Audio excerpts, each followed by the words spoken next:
Ju njohim me edicionin informativ të lajmeve. Kjo është Radio 7.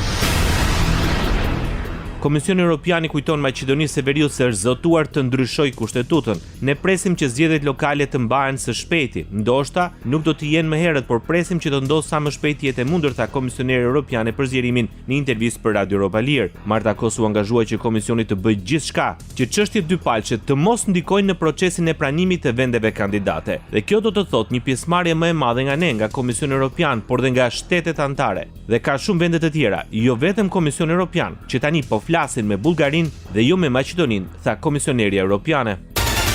Antari gjykatës kushtetuesi I Maqedonisë së Veriut, Osman Kadriu, paralajmëron vendosjen e renditjet e ligjit për përdorimin e gjuhëve. Megjithatë, ai deklaroi se kushtetuesi do të përballet përsëri me probleme rreth numrit të gjykatëve, pasi me një antar më pak për këtë lëndë nuk mund të merret vendim. Në maj të këtij viti, një muaj përpara mbajtjes së seancës përgatitore të ligjit për përdorimin e gjuhëve, gjykata administrative lëshoi një vendim me të cilin u anullua vendimi I kuvendit për emërimin e gjyqtares kushtetuese Elisabeta Dukovska, e cila ishte referuese lëndës së ligjit për përdorimin e gjuhëve. Kjo çoi në zgjatjen e seancës përgatitore, pasi gjykata paraprakisht kishte vendosur që ligji të miratohet me një përbërje të plotë të gjykatës kushtetuese.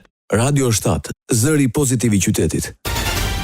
Një tjetër kryebashkiak socialist në dyert e SPAK, kryetari I Bashkisë Kolonjës Erioni Saj, është marrë I pandehur për akuzën e shkeljes së barazisë në tendera dhe ankande publike. Ai akuzohet për shpërdorim detyre, korrupsion pasiv dhe aktiv, shehje të pasurisë dhe shkelje të parimeve të barazisë së pjesëmarrësve në tendera ose ankande publike. Pas hetimeve mbi tenderat organizuar nga Bashkia Kolonjë, dyshohet se në shumicën prej tyre fituesit janë paracaktuar. Krahas asaj dyshohet se punimet realizuar për këto tendera nuk janë përfunduar me cilësi apo sipas projekteve të miratuara nga autoriteti kontraktor.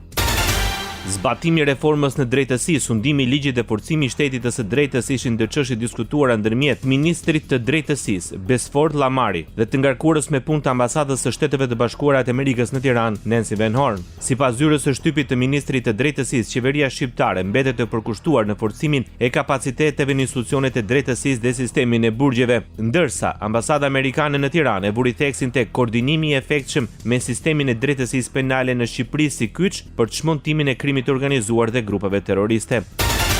Partia Demokratike ende nuk e ka një kandidat përballë socialistëve në zgjedhjet vendore për Bashkinë e Tiranës. Ish kryeministri Sali Berisha sqaroi se Partia Demokratike ka jo një, por disa kandidat, por është ende për të diskutuar strategjia që do të ndiqet.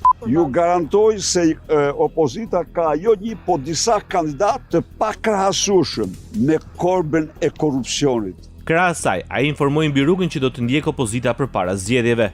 Por ka dy taktika, dy qëllime. Ka qëllimin e bojkotit dhe është ajo mund të përdoret, por ajo kërkon të përgatisish lëvizje guerile e tjerë që ne nuk jemi. Nuk jemi parti e lëvizjeve guerile, ne jemi parti e vlerave konservatore edhe I kemi të shpallur ato. Dhe kjo është arsyeja se pse ne nuk bojkotojmë, pse ne marrim pjesë në zgjedhje.